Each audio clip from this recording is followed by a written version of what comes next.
Hey, RetconRaider here. Today's video is dedicated to two of my patrons, Nazzul and Mildly Nuclear. Thanks for your continued support, guys. That said, let's get started. Now, August was a rather unusual month for Phoenix Point. With the next backer build still 2 months away, it's clear that the developers are currently laying the groundwork for the Phoenix Project, the player-controlled faction that will be heavily featured in the final game. We actually have very little in the way of official news or developer quotes, but what we do have is over 100 new promotional images. That means we'll have to take a slightly different approach to this month's update video. We'll mostly be reviewing what we do know from past updates, with a little speculation thrown in for good measure. With that in mind, let's start with the Phoenix Project Sniper class. We've certainly heard about these guys before. The Sniper is one of the 3 basic classes in the game, shared by New Jericho, Synedrion, and the Phoenix Project itself. Based on what we already know, Snipers are generally intended to be lightly armored, instead relying on things like high mobility and long-range weaponry to help keep them out of harm's way. Although their exact skills and equipment will vary depending on which faction they come from, Snipers are intended to use light weapons like the handgun or PDW to help them quickly move from cover to cover.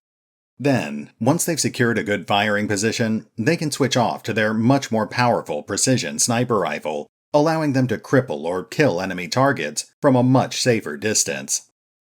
From a gameplay standpoint, weapons like the handgun and PDW offer a great compromise between mobility and short-range firepower.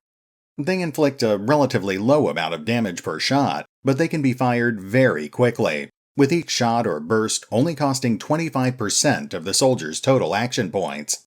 This theoretically allows the sniper to continue harassing enemy units, even as they dash from one firing position to the next. The sniper rifle, on the other hand, allows the sniper to make accurate, long-range attacks that can punch right through lighter terrain or thin armor plating. Unfortunately, at a cost of 75% of the sniper's action points, firing the sniper rifle will also essentially immobilize the sniper for the rest of their turn. Given their light armor, that can leave the sniper vulnerable to potentially lethal counterattacks, so it's important for the player to carefully pick and choose where they fire from. In comparison, the Phoenix Project Heavy is almost the exact opposite of the sniper. One of the least mobile character classes, the Heavy plods slowly across the battlefield, relying on their thick armor plating to protect them from enemy attacks. Where snipers rely on precise, long-range assassination, the Heavy instead makes use of explosives and heavy automatic weapons to literally level the playing field.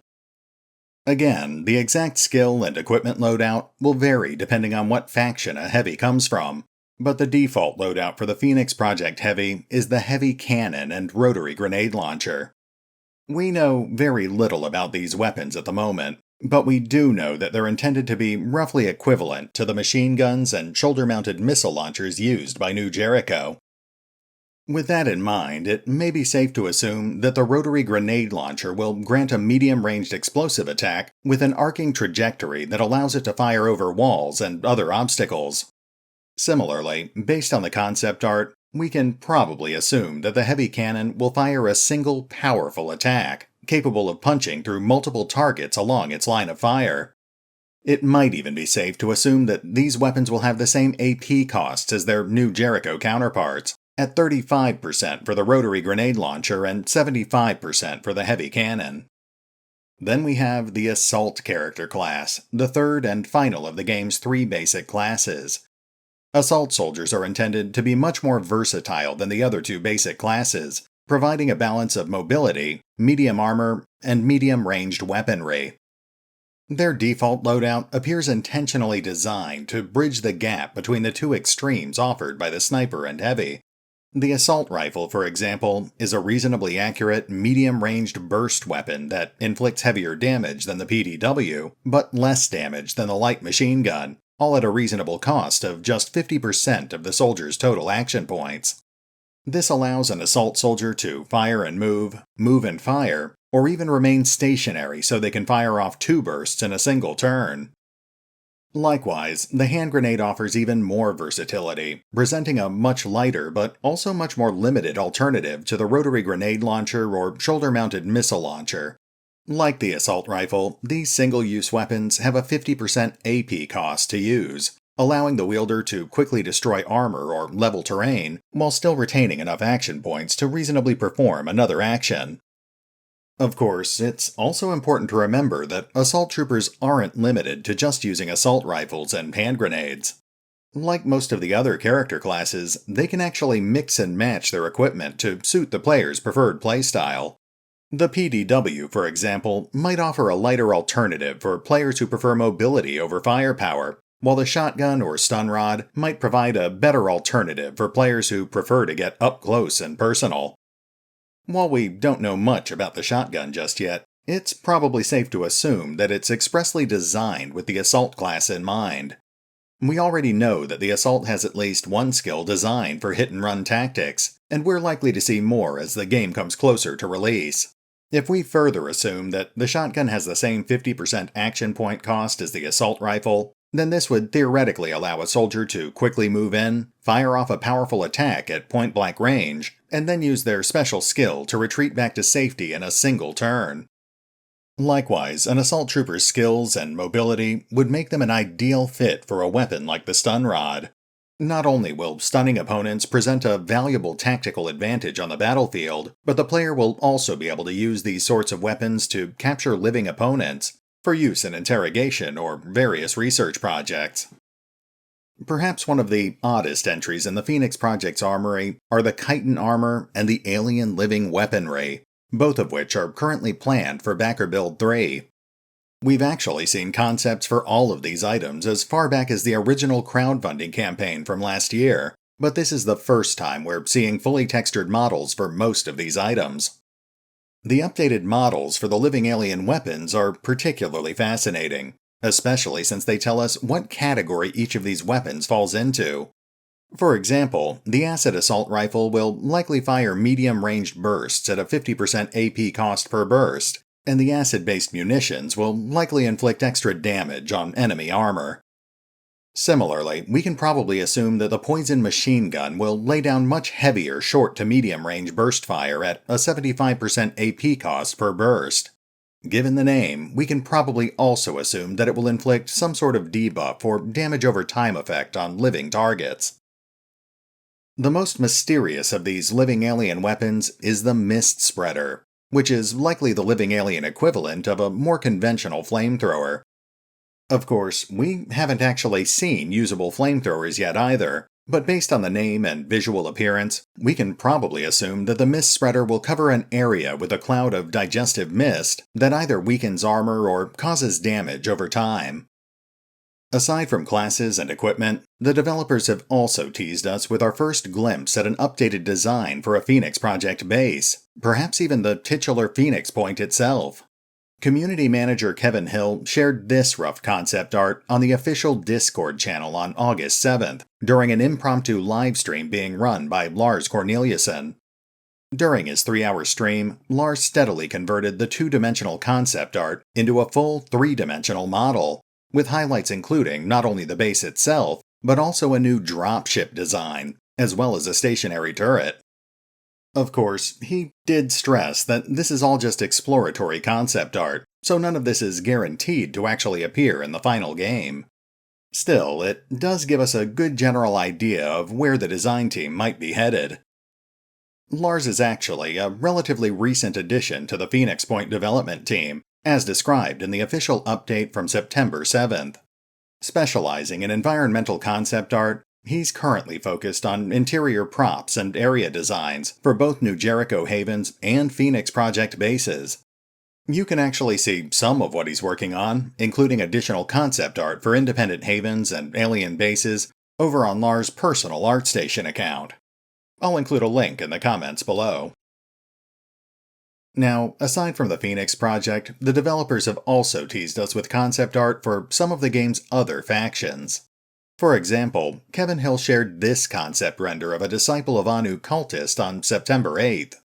This is actually our second recent glimpse of where the Disciples are headed visually, though Kevin did stress that this was an older and possibly outdated character model. He also shared this image of a male Sanhedrian infiltrator, which was also included in one of the official August news updates. This model appears far more recent and far closer to being finished than the Disciple of Anu cultist, and it gives us our first real look at how the Sanhedrian faction has evolved since the original concept art from last year. Finally, that brings us to the most important faction in the game, the Pandora virus itself. The tamest of the new reveals include a handful of new mutations for the Kairon, the living artillery platform that we'll be going up against in Backer Build 3.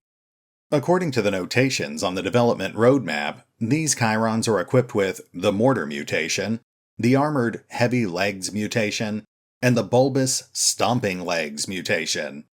Details are scarce, but honestly, given the names, it's not hard to imagine what those might do.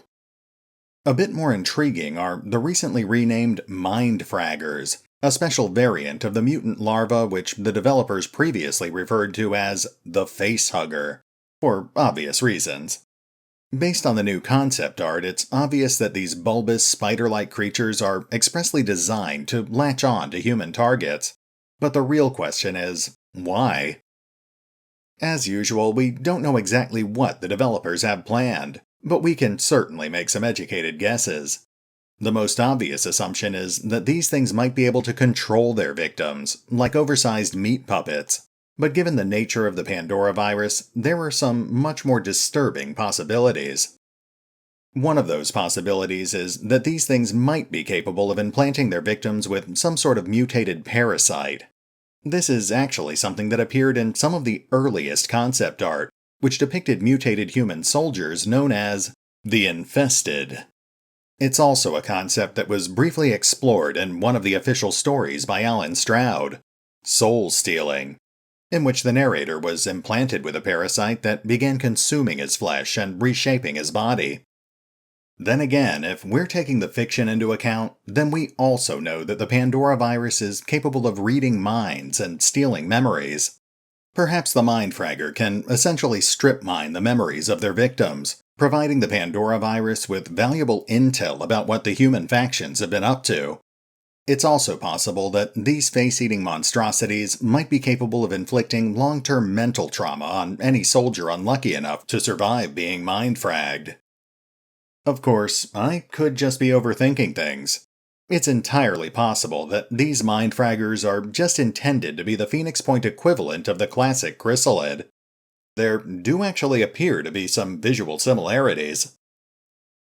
Perhaps even more disturbing are these additional pieces of concept art, which were recently identified as Mind Fragger eggs. These will obviously serve as stationary hazards which can spawn dangerous Mind Fragger larvae, though Kevin Hill was also careful to note that there will be other species of larvae as well. It's interesting to note that only one of these egg concepts clearly resembles the Mind Fragger that it supposedly contains. Perhaps the other three concepts are instead intended to spawn other types of larvae. Now, that covers all the big reveals for August, and honestly, September's been surprisingly quiet. We're already halfway through the month, and thus far, Snapshot Games hasn't given us any new information. Of course, that is about to change with the impending release of Briefing Number 6. This is intended to be the penultimate entry in the Briefing series, designed to draw on many of the stories that came before it.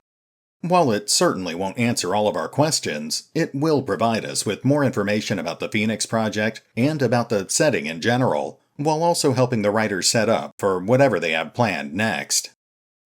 In the meantime, fans of the official Phoenix Point fiction can tide themselves over with another new story, Behold the Man, by Jonas Kairatses.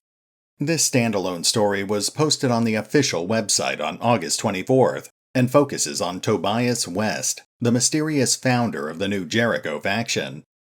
Although nothing has been confirmed, Alan Stroud has stated that they may end up releasing other website-exclusive stories in the future. He also recently repeated that the fanfiction competition will be officially announced sometime after the final briefing is released. Finally, it's worth noting that Snapshot Games is scheduled to appear at EGX 2018. EGX will take place at the National Exhibition Center in Birmingham from September 20th to September 23rd. There's certainly no guarantee that Snapshot Games will actually be revealing anything new at EGX, but it's certainly worth checking out if you happen to be in the area. That said, given that we're just 7 or 8 weeks from the release of Backer Build 3, it's really just a matter of time before we do get something new to talk about. But for now, this is RetconRaider, signing off. Thanks for listening. Oh, and remember, although I do love talking about Phoenix Point, you can find out more about the game by visiting the official website, the Facebook page, the YouTube page, the subreddit, the official Discord channel, or the original crowdfunding campaign over on Fig. Links are in the description.